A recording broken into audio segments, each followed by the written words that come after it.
thanks for being here. And I'm really looking forward to exploring your healing journey, because it's something that a lot of people consider, you know, and in my work as an intuitive energy healer, I come across a lot of people who want to heal holistically.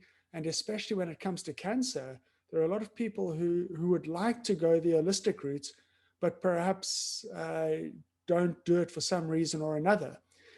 But Nicolette, perhaps we can start. Let's go back 5 years or so to when you first realized that something was wrong. How did that happen?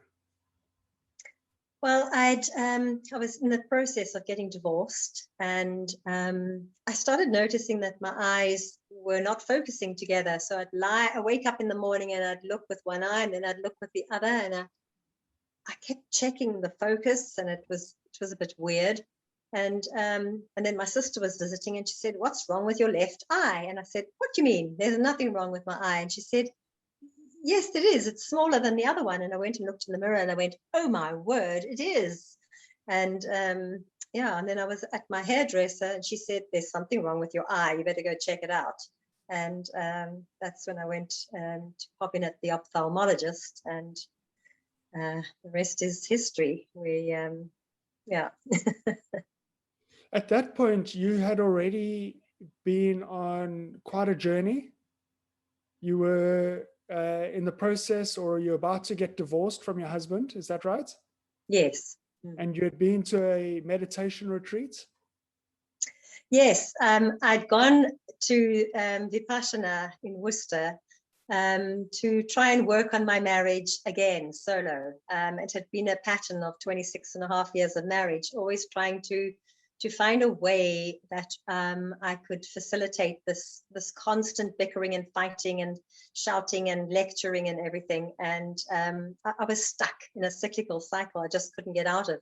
And so I went off to the silent retreat thinking, well, maybe at this Buddhist retreat, I would find the answers and how to just deflect and be able to keep my calm and not be affected by what was going on. But I think it was the 4th or the 6th day. I think it was the 4th day in the silent retreat. I suddenly got this message from my grandmothers, and they just said, "You've got to go home and get divorced. You can't carry on trying to resuscitate this dead horse." So yeah, that was what initiated the action.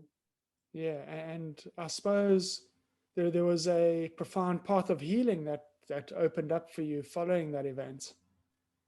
Oh, absolutely. Well, initially it was just turmoil and mayhem, because extracting yourself out of a relationship that was, you know, we dated probably 3 years before, so it was nearly 30 years. I had been with my ex-husband, and I had 2 grown-up sons, and it's a whole lifetime. It's more than a quarter of a century. So it's a big upheaval. Change is a big upheaval, and it stirs up all kinds of murk and all kinds of stuff. And I should imagine that that's what also the cancer, I believe, had probably been festering there a while, but that just was a catalytic thing that just ignited it, and it just got bad fast. Yeah. And I suppose the whole healing process can be tumultuous, because healing can be messy. Yeah. Oh, absolutely. As I discovered, you know, I had this ambition and thought, I'm going to heal this in 3 months. Initially, you know, I was taking cannabis oil. I'm going to heal this. I'm going to, and it got worse and worse by a long shot before it ever started to get better. So yeah, it was a long, hard haul. It really was. So to provide some background, what did the doctors say when they saw what was going on with your eye? What was the diagnosis and the prognosis and so on? So initially, the doctor that I saw, the ophthalmologist, had said it's a 2 centimeter diameter tumor, and you must get it out. You must get it out. You mustn't wait longer than 3 months. And I said, "Oh, whoa, you're not just cutting something out of my face here. What if it's cancer?" And he said, oh, only 80% of the time these things are benign. And I said, well, I don't really like the chances of, what if I'm the one of the 20%? And so, I spoke through that process with him, and he said, well, because I said, can't we do a blood test? Can't we prove it's cancer? And he said, no, you can't with a blood test. It's in a self-contained thing. But he said it's got a funny little tail, and if that tail has gone into the bone, then we'll know for sure that it's cancer. We can rule out, if it's a self-contained thing. So, and he said, if you go for a CT scan, and he booked me for a CT scan, that will show. And so they put dye in, I don't know, iodine and stuff, and they did the CT scan, and it came back showing that the cancer had grown into the bone. And it had come through my brow bone and split the bone, and it was growing a big lump here, and it was, wedged into my brain. And that's why they just, then after that, they said, geez, this has to come out. And yeah, I came to Cape Town. I moved from Joburg to Cape Town within 6 months. And then my partner at the time said, go for another opinion. It might be, hearing from somebody else, you'll get a totally different story. And that ophthalmologist looked at it and said, I can tell you straight, this is cancer. I've done enough, I've worked enough with this. And he was the one who said,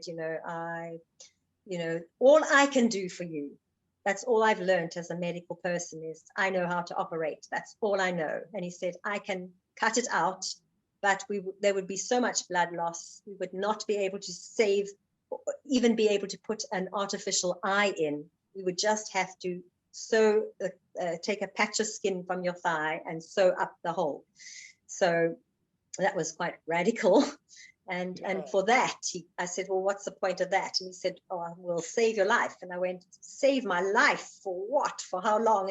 And he said, we'll give you a 20% chance of survival to 5 years. And I went for 5 years and have my face taken away. No, thank you. But he wasn't unkind. He gave me a hug when I left, and he was quite compassionate. But he said, if there's any way I can support you in whatever you choose to do, I'm here. But that's all he could offer.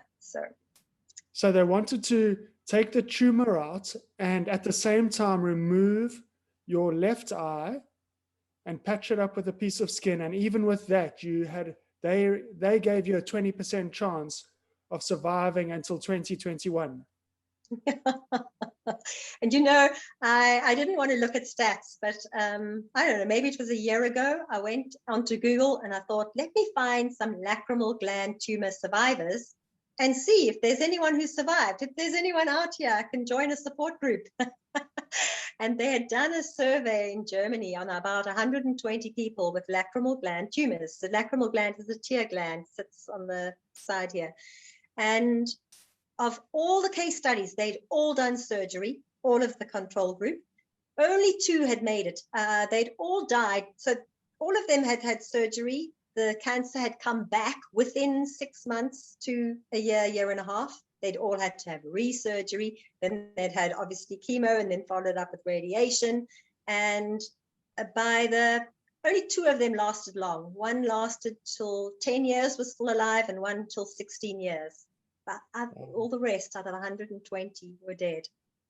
So not great survival stats. Yeah. And at that point, you already knew that you did not want to go the medical route. You didn't want to go for surgery and chemotherapy. How did you know that?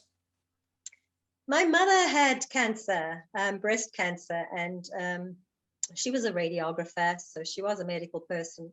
And yeah, through her with the cancer, she had a mastectomy, but she refused to have any chemo. And she used to inject herself with IV injections and alternative stuff from her homeopath. And she was just always adamant, and she was my teacher. She just said to me, Nicolette, you never cut cancer, because if you cut it, there's a lot of blood spreading, and then the cancer flows to all the other organs and it spreads. And I absolutely agree with that. That makes complete scientific sense to me. The minute you start cutting something, you can see it in gardening. You leave a trace. and it metastasizes. Then it gets into all your organs, and so I was adamant, yeah, if it's cancer, we just leave it alone. And there's no ways that I'm going to do chemotherapy, because chemotherapy destroys your healthy cells. And what are the things that give you the fighting power over something that's invading your body?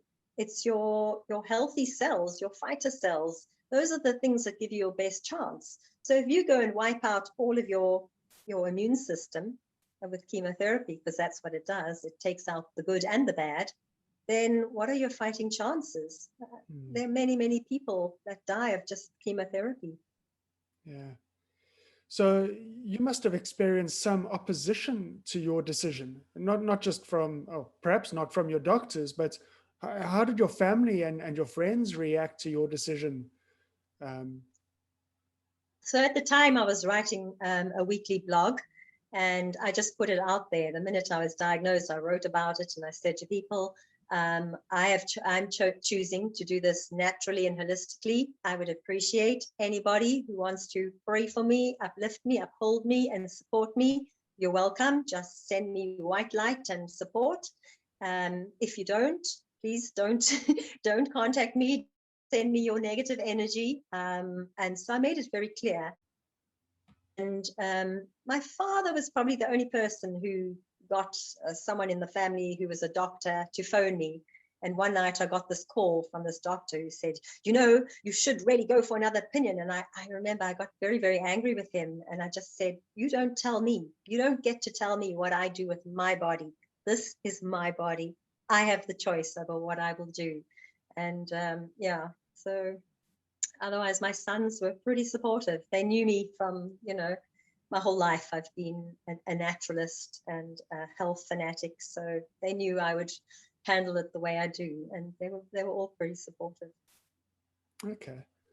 So at that point, you intuitively knew you needed to find the cause of the cancer. How did that journey look? So when it was the lacrimal gland, it was quite a quick realization for me. Oh, the tear gland. And I had been struggling. I had this upwelling in me, I would say, going back probably from 2011. I remember going on workshops and saying to biodanza teachers and saying to workshops, I say, I have this need to cry. I really feel like I need to cry, but I don't know how to. And so I'd been holding on to tears, but I didn't know for what. I had no idea. And as soon as it was diagnosed as a tear gland, I went, oh my word, I know why. Because I know I've been needing to cry for a long time, but I just haven't been able to. And then when I was back home and processing like why, where and why and how it came about, I had this flashback and remembered into the first year of my marriage when my ex-husband was shouting at me. And because he was shouting, I was crying because I hate conflict. I'm not that kind of person. And the louder I cried, the louder he shouted. And he was saying, shut up, the neighbors are going to hear you. And he put a pillow over my face. And it was an innocent thing that he did. He was just trying to shut me up. And in that moment, I held my breath thinking, oh my word, if I don't, I could suffocate. And I held my breath in. And I realized that in that moment, I decided I would never cry in front of him ever again. And I didn't for 26 and a half years. I held in my tears and I wore a mask of perfect composure. And funnily enough, towards the end of our marriage, he kept saying, you've become so hard, you're so hard. And now, of course, I know why. Because I wasn't going to let him shake my composure, because I wasn't going to cry. So I held it all together, but it wasn't a healthy thing. So from that point on, in that relationship, you bottled up all the emotions that you felt. Is that right? Absolutely. They all got pushed down inside. I didn't know how to communicate. And he would always say to me, you don't know how to communicate. You're such a poor communicator. And so I believed all of this, you know, how we have this second voice, the subconscious voices that we take on. And it was only really when I became a spiritual writer and I started blogging in 2012, 2011. I'd started doing some retreats and discovering and writing. And I'd written a lot of material. And then I started to gain my voice, because putting it on paper and having a group of people that were following me and writing back to me and communicating, I found my voice that had been suppressed, and I became stronger. And even though it took me to my 50s to really stand up for myself, in fact, about late 40s, for the first time, I managed to stand up and say, hang on a minute, you're not going to threaten me anymore. I'm a woman in my own right. But it took me a long, long time. And it was only though when I had started writing and when I'd written my book that I became more powerful, and I was able to stand up for myself against him, because he was a very strong-minded man. Yeah. So identifying the cause is one part of the healing process. Clearing the suppressed emotions is another part of the healing process. How did you approach that part of the healing? So I knew that I had to cry, and I had to cry bucket loads of tears, because they were just jammed up, stuck.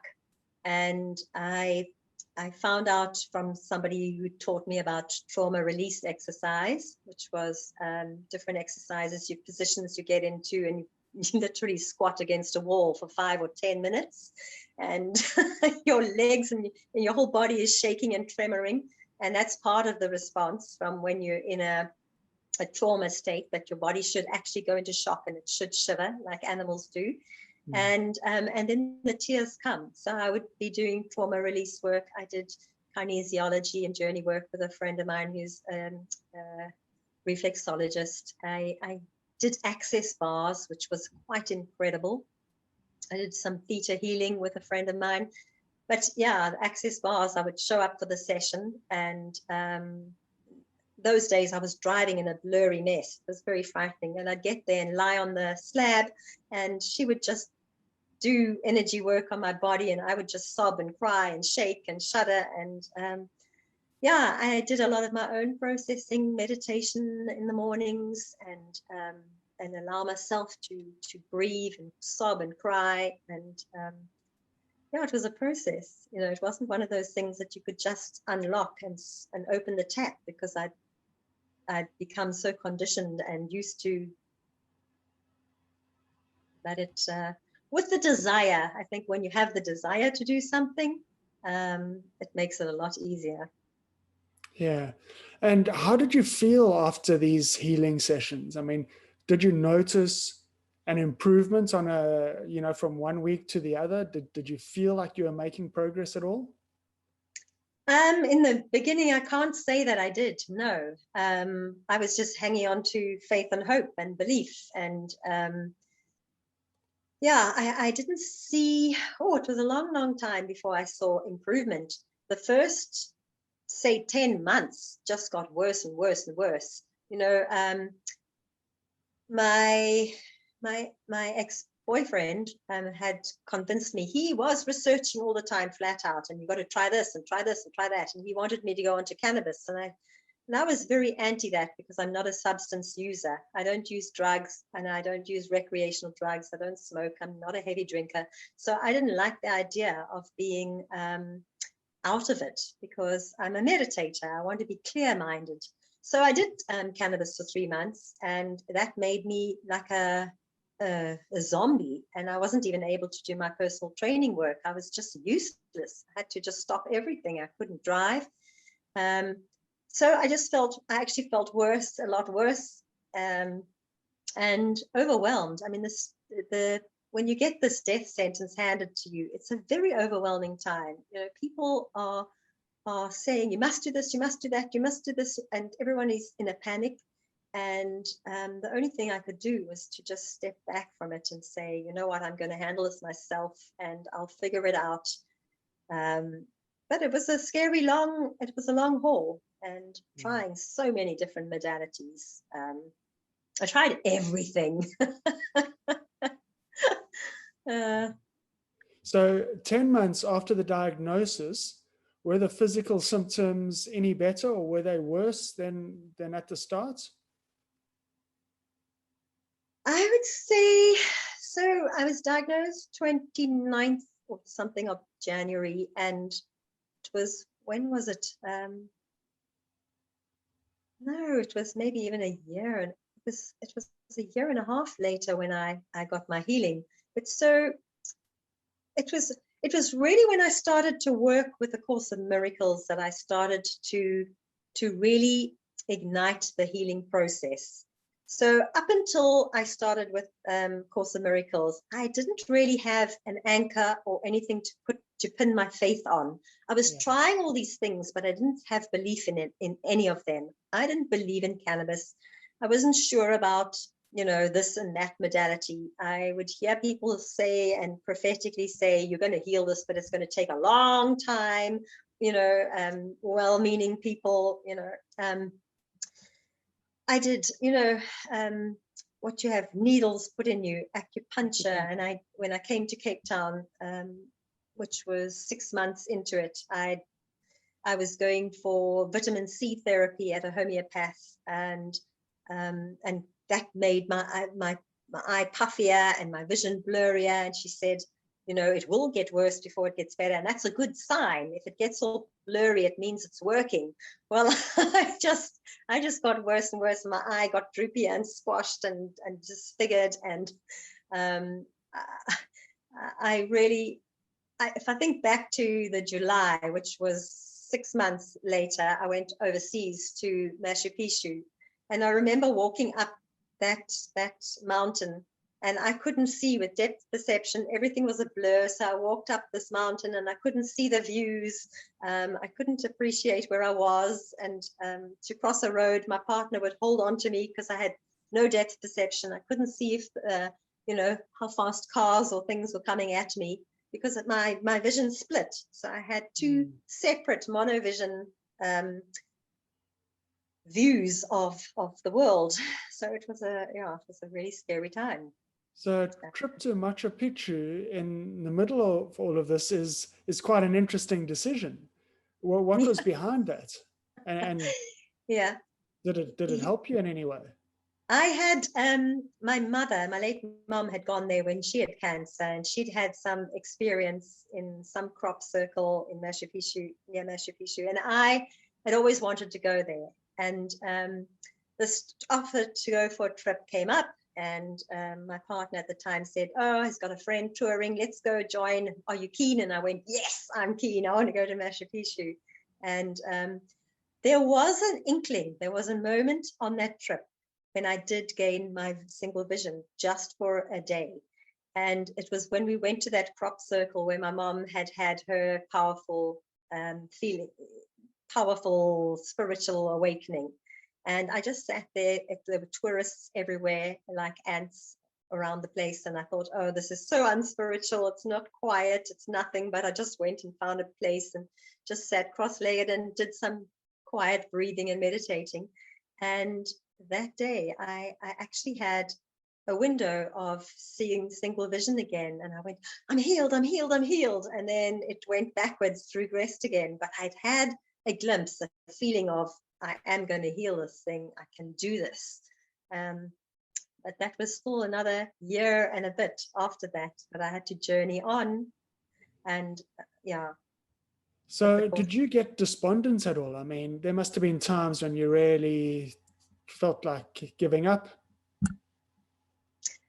So it's interesting you say that. Yes, there were, and times when I would just weep. And it was, so after the diagnosis in 2016, January, in the end of January, a year later, 2017, I was out on my bicycle going cycling, and I thought, you know what?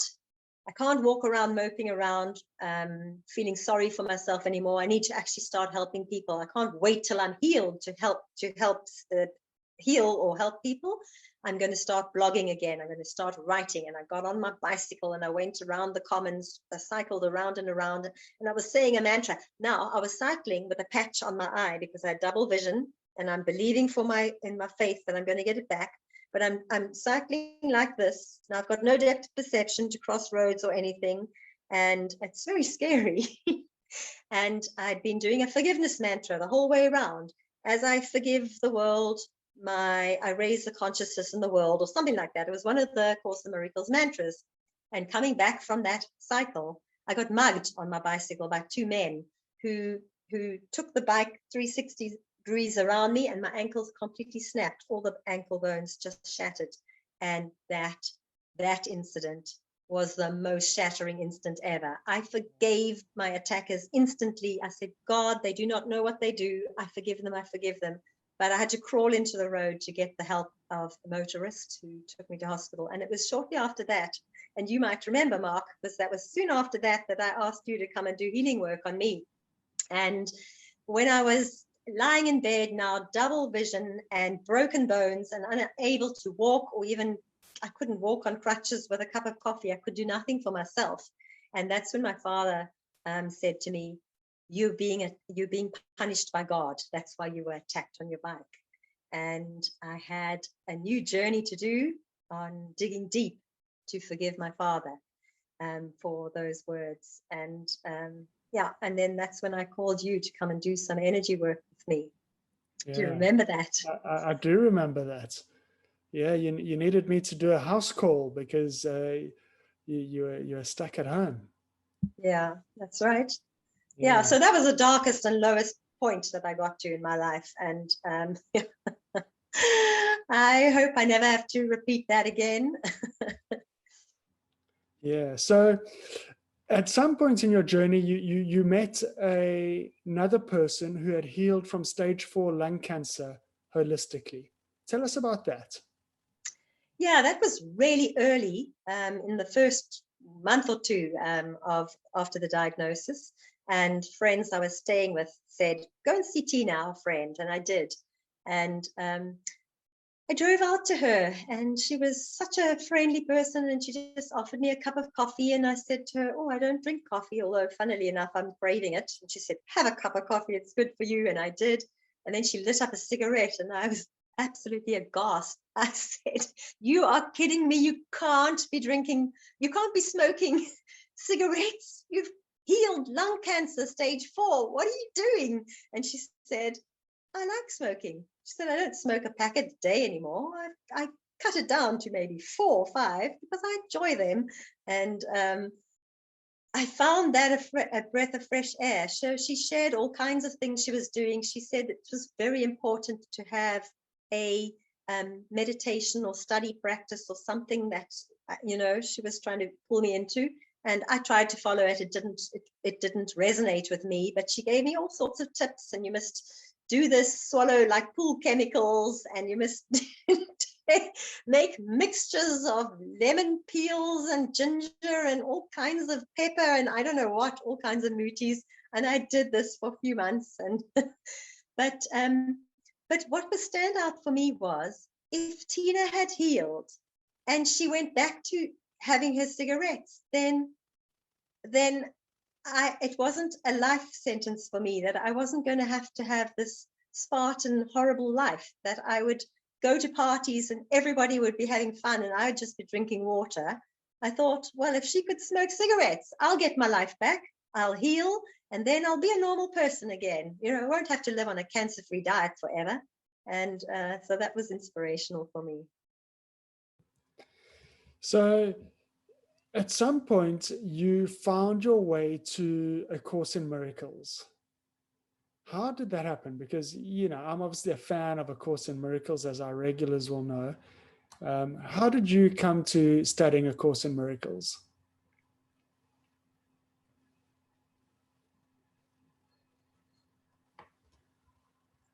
When was it? It was in end of 2016 when I was introduced to it. So my partner at the time, one of his friends came for dinner, And she had actually mentioned to us, after meeting me and seeing this blurry state I was in, and I couldn't even concentrate on what she was saying, she'd said, maybe you and Nicolette would like to try A Course in Miracles. And I was in a place where I needed as much help as I could get, and it just resonated, you know. It had come across my path a few times. In fact, before I wrote my book, Forgiveness, someone had suggested you should read this course of Miracles, and I went, no, I don't want to be influenced. I'm writing my own book on forgiveness.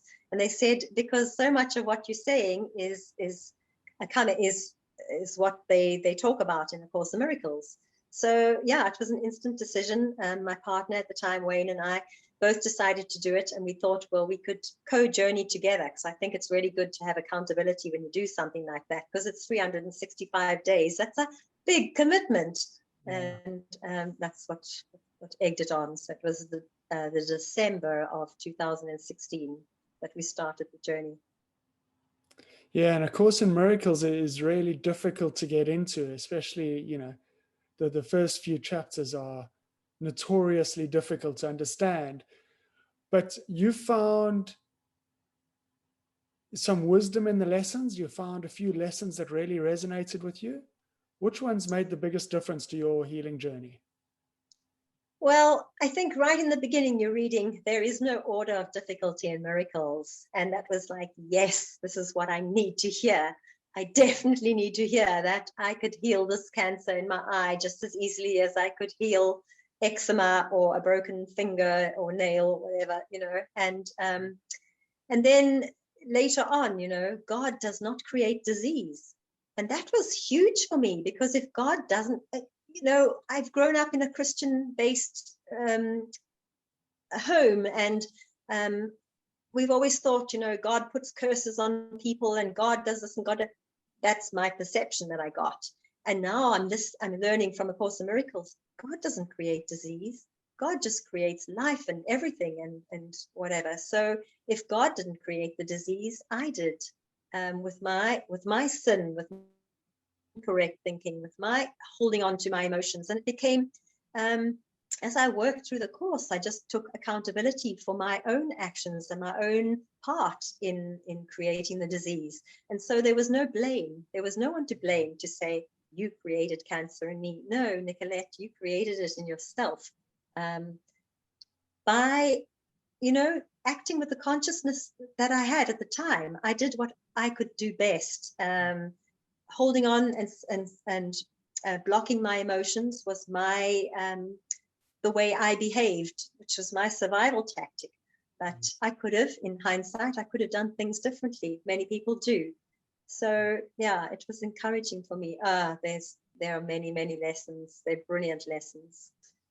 Was that quite difficult to accept that, or to take responsibility for creating your own sickness? No, I'm a very self-deprecating person. I'm very honest. I'm very forgiving, and I'm always doing self-work on myself. I think it's also one of the big things about my book, Forgiveness, and the work that I discovered in writing the book was that you can never forgive another person. You can only forgive yourself. But the simple act, the illusion of forgiving someone, you think you can forgive someone, but it's an illusion, and I'll explain a bit more just now. The illusion of having that absolute intention of I forgive them with all the love in your heart, that frees you, that creates freedom for you, but it's yourself you're forgiving. And I'll say this, that one of the reasons, the story I share in my book, Forgiveness, was about how my best friend had an affair with my ex-husband, and I had forgiven her. And the counselor, the Christian counselor at the time, said, you must cut ties. You can't carry on being friends. You must, have a separation. And when I saw her the last time, I just said to her, I love you and I forgive you. And we can't see each other anymore because I've been told by our counselor we can't. And 10 years later, she looked me up, and she'd moved to the States, and she just was in a very troubled state. And I said to her, Lorna, why? What's going on? You sounding troubled. And she said, I have never been able to forgive myself for what I did to our relationship and because they were our best friends, her and her husband and myself and my husband. And I said, but Lorna, I forgave you 10 years ago. I told you then, I love and forgive you. And she said, I haven't forgiven myself. And that was a big eye-opener for me. And in writing the book, Forgiveness, it was about, you can't forgive another. You have no power to forgive them. They have to forgive themselves. And so we have to forgive ourselves all of our own guilt. And that's all we can do. Other people are responsible for their own forgiveness. So that in itself is quite a healing journey. Do you feel that that experience kind of prepared you for dealing with the cancer? Absolutely. Yeah, I had done so many layers of forgiveness, and I think that forgiveness is one of those things, like many layers of the onion. And even when it came to the attack on my bicycle, and I was forgiving the attackers, and then realized actually I need to forgive my father. And then after that, it was a very interesting discovery. I was absolutely so livid when my father told me that I was being punished by God. I started, when he left, I started swearing and cussing and hating him. I was saying, I hate you, I hate you, I hate you. And I remember this feeling coming up in me, thinking, oh my word, I'm such a horrible, evil, hateful person. And as much as I was saying, I hate you, I hate you, I hate you, my dad, it turned around on me and I went, I hate you, Nicolette. I hate you. I hate that you hate. I hate hating. I hate. And then I started to realize that actually the finger that was pointing that way, there were all these fingers pointing back at me. And I suddenly did the inner work, because I thought all the things I hate about my father are all the attributes that I have within myself, are all the things that I have inherited from him. I'm just like him.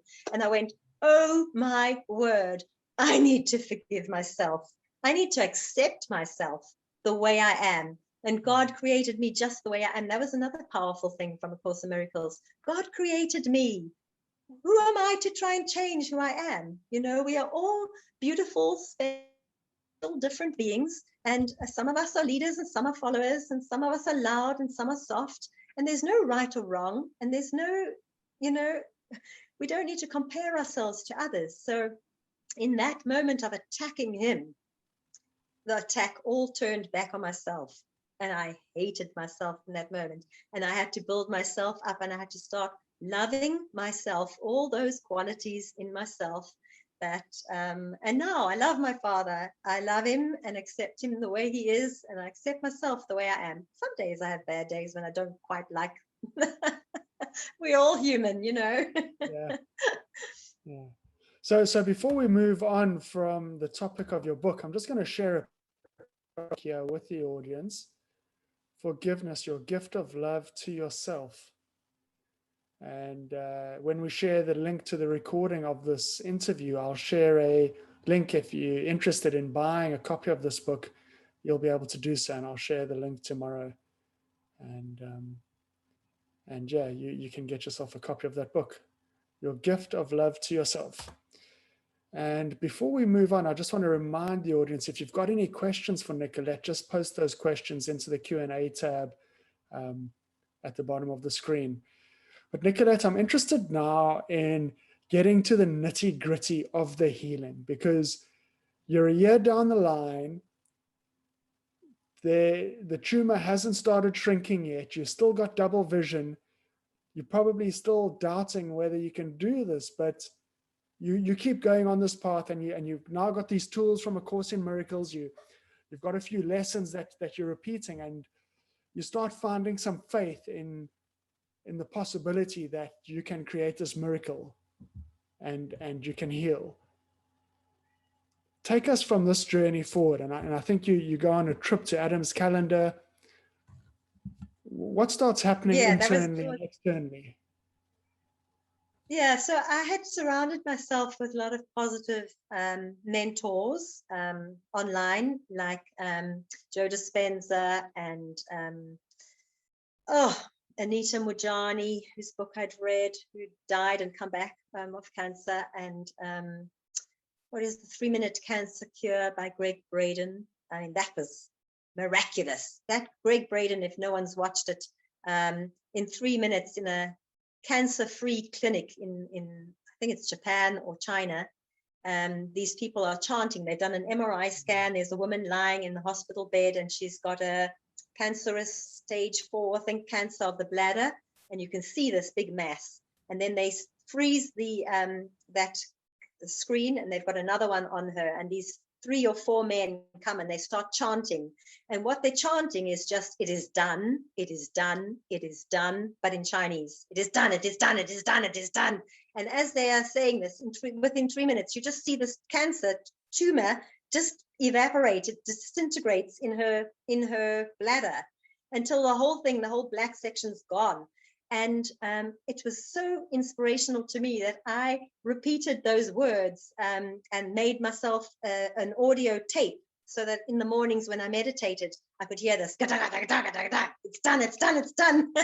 And I psyched myself up, and I would continue to do these things. And yeah, and then it was in this October of 2017. So I'd been 10 months into the Course of Miracles work. I went up to Joburg. I was flown up. Ex-client of mine wanted me to help her with some pain, and her son-in-law had nerve impingement, and I went up there to do some personal training work, because that's what I used to do. And then my ex-boyfriend flew up, and we hired a car, and we were going on this road trip to Adam's Calendar. I've always wanted to go to Adam's Calendar, and so had he.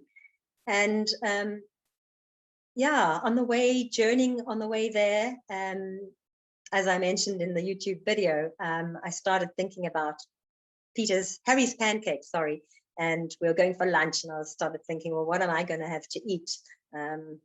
Salad again, with no dressing, and water.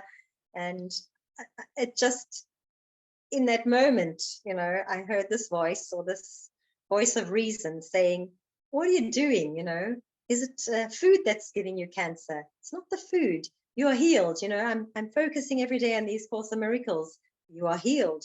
There is no such thing as disease. It's only an illusion you've created out of your own, making. And I just thought, you know what, I'm stepping out in faith. I'm just going to have what I feel like eating. I had pancakes with chicken, and then we had pancakes with ice cream and cherries and a beer, and I had so much fun. I just started to enjoy my life, and the rest of the holiday I just ate whatever I felt like.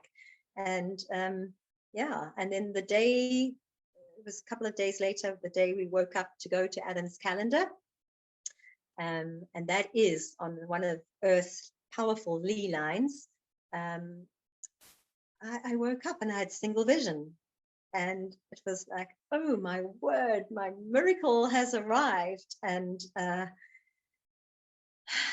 have retained that single vision since that day. So whether it was a combination of being in this powerful Earth center, and I think that in South America too, that crop circle that I was at is at probably another powerful Lee line, an Earth Lee line. So that could have had something to do with it, but everything aligned on that day. And from that day forward, which was, well, this October, it will be 17, 18, 19, 20, this will be 4 years ago. So I've retained my single vision, and gratefully so. Yeah. So at that point, did the tumor disappear, or did it start shrinking, or what were the outward physical signs that showed healing? So the physical has just been slowly creeping back to normality. And I had absolute conviction then that I have done this, and it is done. And even though maybe physically it didn't look it still looked, the eye was pressed down, my eyes were skew, and this was very still swollen. I had an inner sense that I have healed. And I often share this with people because it's a hard thing to teach faith to somebody who, well, how do you have faith? You say, I believe. And the next minute you're going, oh, I'm going to die. We are such hypocrites. And I say it like this. How does a river start? A river starts by the first drop of rain that falls. Is it a river yet? No. How many more drops of rain fall? 1,000 drops of rain. Is it a river yet? No. Is there proof of a river? No. How many millions and millions of drops of rain fall before it starts becoming a trickle? And then thousands and millions more before it becomes a river. But you have to believe and know from the moment you have decided in your mind that I am healed and I'm not going to back down from this. I'm going to stand on my belief. And every time I hear a negative thought, I'm going to replace it, because negative thoughts, our brains are predisposed and preconditioned to thinking negatively. I'm going to replace it. I'm going to let it wash through, but I'm not going to hold on to anything negative. And that is literally what it's like.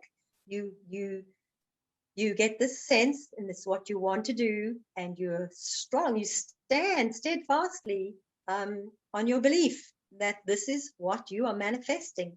But it really does help to have a strong belief in something. And I honestly don't think I would have done it without A Course in Miracles, because A Course in Miracles was the thing that kept saying to me, I've written it on my mirror in my bedroom. Sickness is a defense against the truth. Yeah. So if you have sickness in your body, it is because you are not walking in the belief of the Trinity, that you are whole, that God did not create disease. If you are creating disease in your body, then you're trying to blame somebody else, and you're not taking accountability, because we have the ability to let go of that and to heal.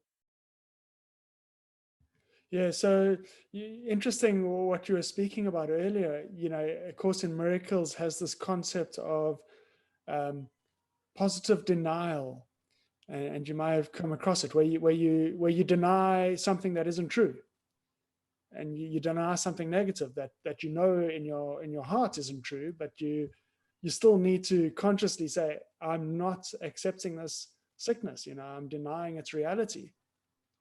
Yeah, and that sounds like a process that you went through quite strongly, and you made a point of denying the reality of that illusion. It's hard, because when you're seeing, and I mean, every morning I'll get up and I'll look in the mirror and I'll scrutinize my eyes and go, oh.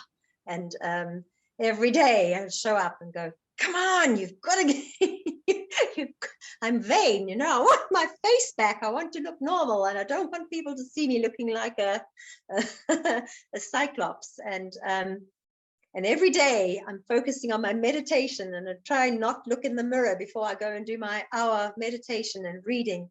And then I go look in the mirror and I go, oh. And so there's this push, pull me, push me, pull me, push me, pull you, this effect going on all the time between the spiritual and the physical, spiritual and physical. And the physical hasn't caught up yet, because the spiritual is the initiator. And so you've started a process, and it's going to take the time it takes to dissolve a tumor that's right inside, pushing inside your socket, your inside, pushing onto the ball of your eye. It's not an easy place, as many practitioners had said, for that to dissolve. And maybe that mass will always stay there. And yeah, so it's standing on faith. And then there was another practitioner that I saw who did I can't even remember this lady, what the method she did, but she plugged me into, she had electrodes and things, and she was testing me on a computer and reading what was going on in my body and everything. And Wayne, my partner, had said, you must go and see Barbara. And she's had incredible healing results with people with cancer. And I said, but I am healed. And I was starting to fight, because I wasn't it wasn't showing yet, but I am healed. What are you telling me I need to go for healing when I'm healed? And he convinced me to go and have a session. He said, I'm paying, go for it. And I went and sat there almost resenting the fact that I was there when I've taken charge of my healing and I know I have healed. And this was probably a month after I'd gained back my single vision. And I had absolute faith then. Anyway, she said, I can see there's cancer here in your eye and in your breast and in your ovaries, and there's cancer about to come here and there and whatever. And she made a diagnosis of all sorts of things. And she said, you need to take 6,000 rands worth of vitamins every month, and you need to take this amanita, which is a highly toxic poisonous mushroom, which comes from Germany, this tincture, and you can take this every day and it will heal you. Gone. So I walked away and I said to Wayne, you know what? I don't want to pay 6,000 Rand a month. I have been through cannabis, which cost me 30,000 Rand. I've been through all these different practitioners. I can tell you it's cost me 500,000 Rand by this stage, and all the things I've tried that failed. I am healed. And now you're telling me go and spend 6,000 Rand a month. And he cried. I remember that call. He was crying on the other side of the phone. And then I thought, oh my word. I'm going to do this to appease him, but I'll think about it. I said, okay. So I went home to think about it, and I thought, there's only one way that I'll work with this practitioner. I'm in charge of my body, and I'm in charge of the healing, and I will allow myself to co-journey with her. I will allow her to come onto my journey and co-journey with me, but I'm the healer. I'm in control here. And that was the only way that I then allowed it, because I thought, as Wayne had said, well, what if it could help you clear up the tumor faster? What if it could just, benefit you? And I thought, okay, I'm healed already, but we can try this. And I did. I started to do the amanita tincture. And after, I don't know, it was 3 or 4 weeks, I went to her and she just said, you've got the all clear. There's not a trace of cancer in your body and you are clear. And because I was not going to ever go to doctors again or have any diagnosis which could show whether I had cancer or not, she gave me the all clear and she said it's gone. And so I think that my eye definitely started opening more and more. And maybe that the amanita mushrooms helped to break up the residue of the mass that it had caused. So that was another thing that I did on the journey. So much to remember. What was the blessing for you in all of this? What did your cancer teach you? Wow. Humility, compassion. I think I used to be a lot more impatient. I'm an impatient person, which is perhaps why I was so stubborn in the healing. But I've always been very impatient with other people, expecting people to be like myself. But having been to the bottom of the pit and having felt what it felt like to, in those moments where I can understand what it must feel like to suffer deep depression. I can understand what it feels like to be dealt a death sentence, what it feels like to be overwhelmed, where you just don't know which direction to turn to. So it's given me a much greater depth. I'm a much more embodied, whole, conscious being as a result of having cancer. And I'm actually very grateful. It's I'm a better person for it. Yeah, wow. Quite a journey. And I suppose this faith is something that you will carry with you from here on forward. I think in your video you mention cancer as being your teacher. My teacher, cancer, you said. Yeah, it is. And I remember one Thanksgiving, we were sitting around a family table and people were saying, what are you grateful for? And everyone was saying what they were grateful for. And it came my turn and I said, I'm grateful to cancer. And I remember one small child had said to their mum afterwards, oh my word, could you believe Nicolette said she was grateful to cancer? And it's it's been a life lesson, a life Yeah. journey, and one that I know that I can help others with, because I've been there, and I know how lonely it feels and how isolated you feel. I remember a chiropractor I used to go to, John Thompson. He had all these beautiful sayings in his practice, and one of the ones that I copied was the last inch. And he said the last inch always feels impossible, and most people would rather quit than face the last inch. You have to go that last inch alone, but only, and he said, and the only way to do the last inch is to stop thinking about it and just take the first step. And only when you have been across and got to the other side can you reach back and help other people across it. And yeah, I take that as a very powerful teaching for me, because I always thought, well, if I heal this cancer, I'm going to be here to help others walk that path. I can be on the sideline, I can hold their hand, and I can assure them and comfort them, because I know what it feels like. Yeah, that's beautiful. Thank you, Nicolette. So